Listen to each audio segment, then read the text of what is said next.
Now, ladies and gentlemen, and this exhibition is part of that, intermodality is a must and intermodality is a necessity. We see now so many transport problems in Europe and maybe also outside Europe. The road sector is overloaded, completely overloaded. And there again, we have a sustainability item, but also a social item.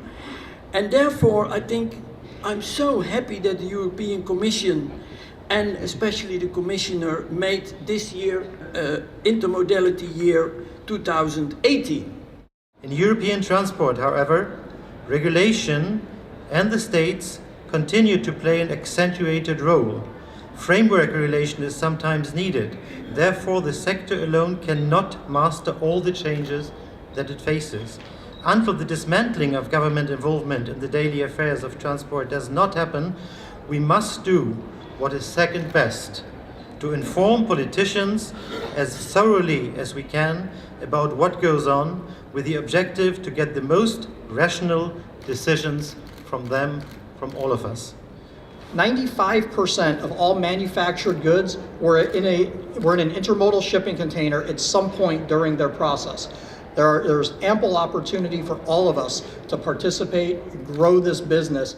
In this view, it's important that Europe can support the organization of efficient corridors with common technological standards.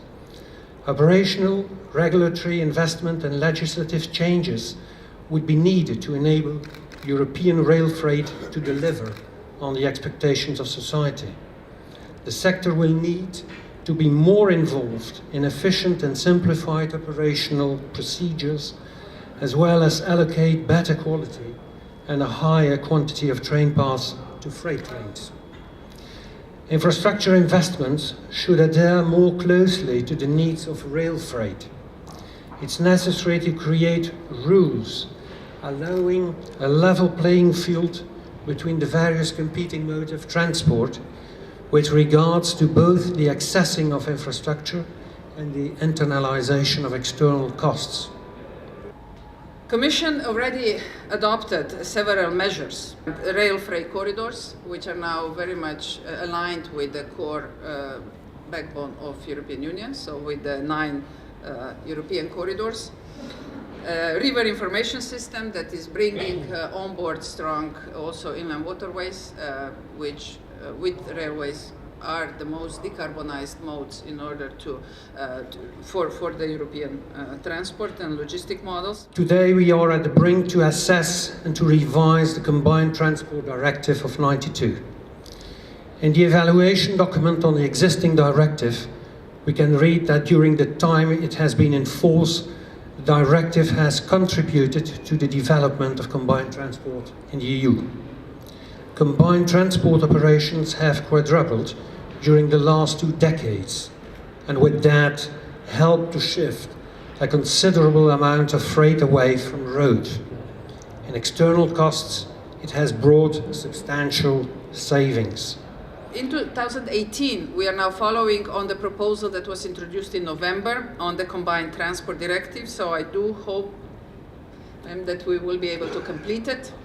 I have high hopes for that because it's an important one and it's going well. My initial discussions with the Parliament are showing that you are on the very good track, so I'm hoping for a successful completion. And here I would like to mention 2 important elements why this is so important for the development of multimodality. First one is that in this proposal we have incentives for the shift of the freight from road to rail and inland waterways. It's a very clear message there. And also to accelerate the investments in already mentioned transshipment terminals. As the EU's transport policy remains to reduce the share of long distance,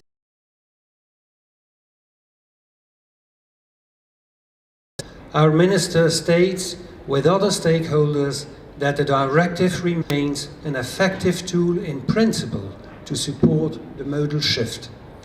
But it doesn't hide the necessity to improve its effectiveness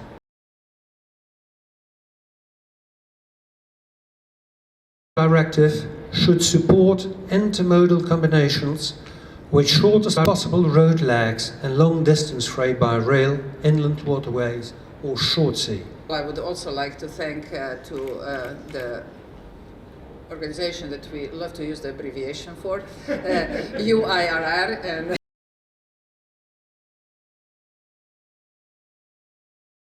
here into the symbol of democracy in Brussels. Thank you for the invite to be here today, to be a part of this very special, very important event, to learn from each other how we can improve the process and develop road rail transport more aggressively than we have in the past. Thank you so much to all of you for being here.